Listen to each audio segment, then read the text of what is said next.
You know, I was dreaming the other day about a game designer, and I decided that if I were going to develop a game, it would be about Fast cars, loose women, big guns, and lots of things to blow holes in that aren't protected by the ACLU? No, actually, I was thinking elevators.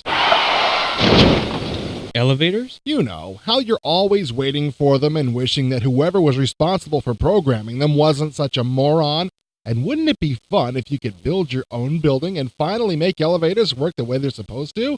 Isn't that a great idea for a game? Oh yeah, I'm wetting myself in excitement.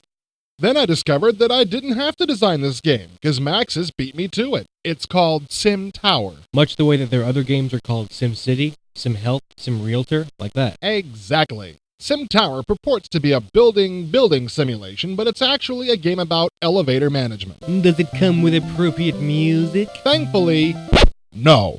You do have to build stuff in this game, yes? Absolutely. First, you build a lobby. Then you can build stuff on top of the lobby. Like what? Well, like office space, fast food joints, or condos. Manage them correctly, and these will generate money for you. What's managing them correctly involved? Basically, making sure the little sim people that live and work in these places can get to and from them. Ah, in other words, Elevator management.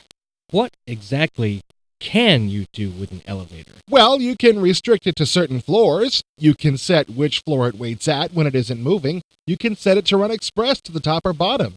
You can tell it how many floors a stopped elevator will go to pick up someone who is waiting if there isn't a car nearby that's already in motion. You can tell it how long to wait to let passengers get on before departing. And most of these properties can be set independently for each of 6 time periods throughout the day, with different settings for weekdays and weekends.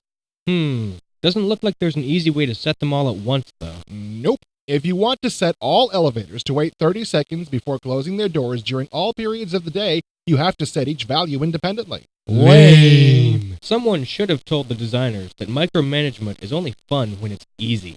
If you fail to keep the elevators running smoothly, your Sims will start to stress out, first turning pink and then red as their blood pressure rises.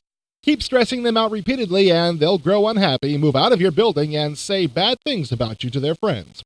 On the other hand, if you keep them happy, your construction will accumulate prestige, growing toward a 5-star rating, and ultimately, the holy grail of architecture, the tower designation.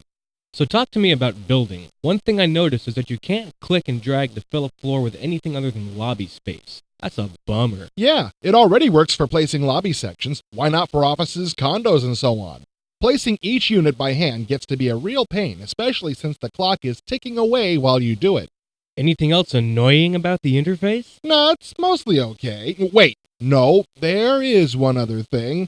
On the balance sheet for your tower, they didn't have room for all the values of the numbers for income and expenses, so they abbreviated them. What's wrong with that? The smallest sum you can spend is $100, so they divided the values by 100, whacked 2 zeros right off the end. That's pretty counterintuitive. Why didn't they just go the extra mile and divide by 1,000? They'd have to stick in a decimal for some of the values, but still. I know. At least you'd be able to read it without calling a major conversion subroutine in your brain.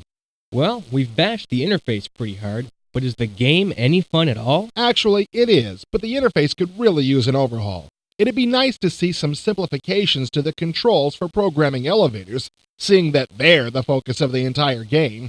Why can't I simply tell my elevators what to do in some language that resembles English? I mean, floors closer than moving cars is explained in the manual and in a README file that accompanies the game.